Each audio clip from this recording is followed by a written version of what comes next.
Wilkins here at the Advanced Manufacturing Expo in Grand Rapids. I am here with the manufacturing millennial, Jake Hall. Absolutely. And we are here at the Marketing Metal Creator Space. Yeah. Which is space themed. I like it. It's awesome. Thank you. Yeah. In the spirit of outer space. What was your takeoff moment? Oh man, I like this. My takeoff moment. I would say there's been several takeoff moments. And if we want to go space theme, we can talk about low Earth orbit, high Earth orbit, reaching the stars. But I mean, my takeoff moment first started with the idea of the manufacturing millennial and its brand.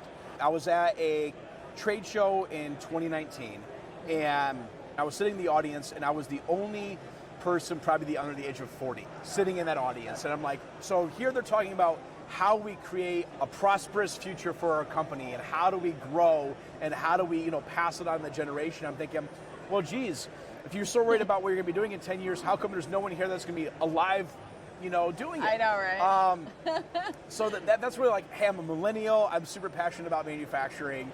I'm going to call myself the manufacturing millennial, which is probably like one of the best things I ever did, because it's a great, recognizable name, and it's trademarked now, which is even better. And that was where this idea of I need to be a larger, spoken advocate on younger generations in manufacturing. Yeah.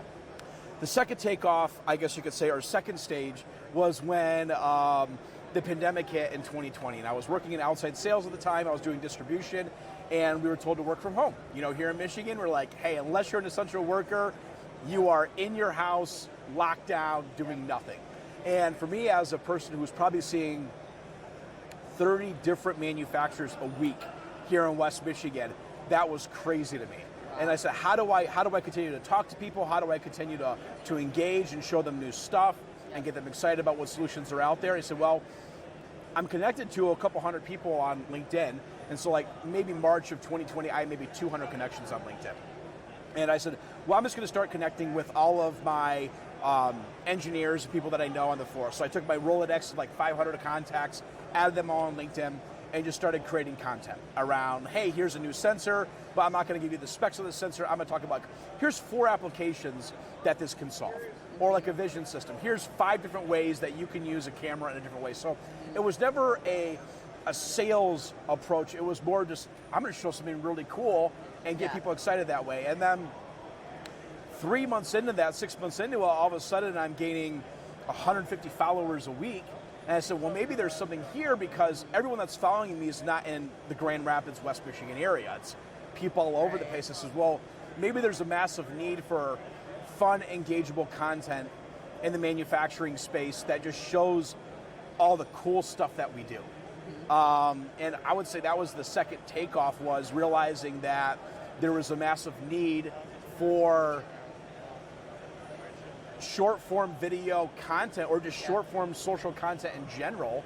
That's going to get people excited. And then 2.5 years later, now it's a full-time gig for me.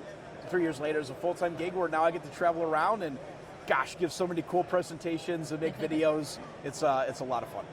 That's super cool. So you have a lot of big stuff going on, and big stuff coming up. What is it that's going to be like, that you've made it? You're in outer space, you're floating. What are you seeing? Oh man, I feel like I've already made it. When I can say the job I do is what I love. I would say, what more could you honestly ask for in life? When you say, I wake up every morning excited to work and excited to do things, I mean, like, what more could you ask for in life?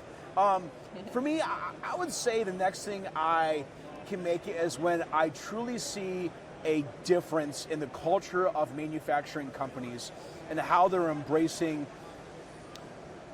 younger millennials and Gen Zs entering the industry, better diversity in terms of the way people look and the genders that are in manufacturing, and a point where my daughter stops asking me, are there any girls in your meetings that you're having today? And like, that's the thing, because like in my home office, I have a couch downstairs, and my daughter hangs out with me on the couch. It's off camera, and she'll listen to people. I was talking, and like one of the things is whenever she hears a female pop on the call, she puts her iPad down or her antenna switch down, head goes to the camera, and she's watching Yep. Because if it's men, she doesn't care. But as soon as a woman hops on the call and I'm talking to that, she's interested. Yep. When that becomes the norm, yep. and it's a woman in manufacturing that's just completely normal, that's when I would say we as an industry have done that. And like the thing for me is I look at my impact on being an industry influencer and advocate, or whatever buzzword people want to use that day or define me by. Champion. Champion, whatever it is. I look at, I am just one small step of a massive marathon of what our industry needs to become. And if I can help take that a couple steps forward to get us to that marathon, then hey, my landing in manufacturing, keeping the space thing, is complete. And like, that's my goal.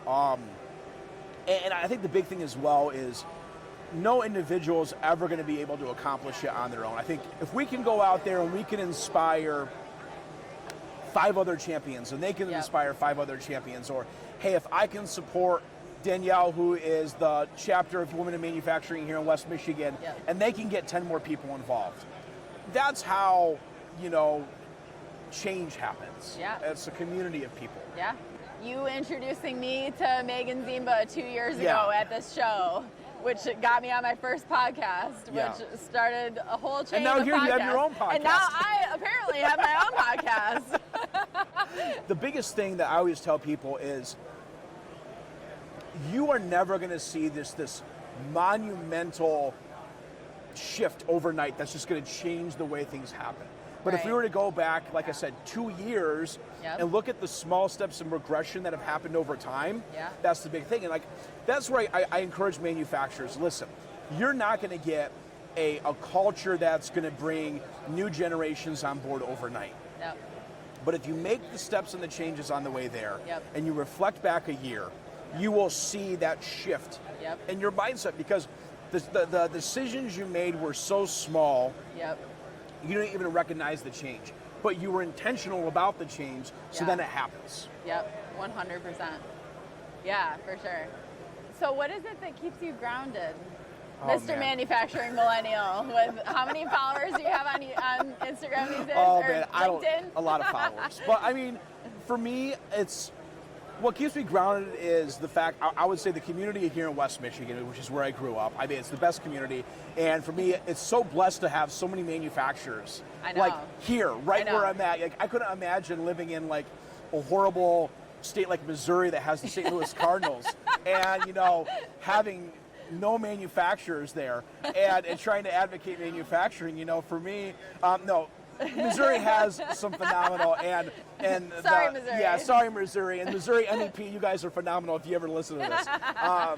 But like for me though, what keeps me grounded is the personal relationships like I've had with people. It's one of those things where I was in manufacturing for 14 years before I ever became a influencer or advocate or a social media person. So I would say I built a good enough foundation of just having so many amazing connections and relationships with manufacturers, large, medium, and small. It's what keeps me focused. And the other thing as well is all the individual messages I get every single week. Like I'll probably get 20 or 30 messages every single week on LinkedIn just saying, hey Jake, you don't know me, but I love your content and I showed it to my kid and they love it. And like, I shared a video last week Friday. It was National Chocolate Chip Cookie Day. And it was a robot that was... Best day ever. that was doing depalletization of that. That video has 600,000 views on social media. And the thing is, parents can say, hey, here's a chocolate chip cookie, which immediately interests young kids. And then here's a robot doing it, so it feels a lot less intimidating.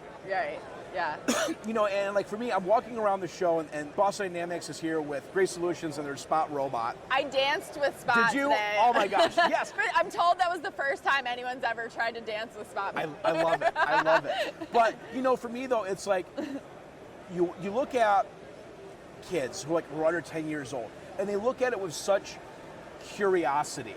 And, then they're like, there's fear, there's curiosity, and then there's excitement. And watching those kids go through those emotional points is super fun. But at the end of it, they're like, this is really cool, and I could work with it one day. Yes. And I think that's just going back to that whole grounded thing of when you realize how impactful it can be on an individual level, it keeps you there. Well, where can we find you, Jake? Oh man, if you just search Manufacturing Millennial, you can pretty much find me on LinkedIn, Twitter, Instagram, TikTok, Facebook, I guess Meta now, or website, and that, I'm going to with that, or Manufacturing Champions that you developed from Marketing Metal and places like that. So yeah, thanks for having me. Thank you for coming, Jake. All right, we'll see you guys soon.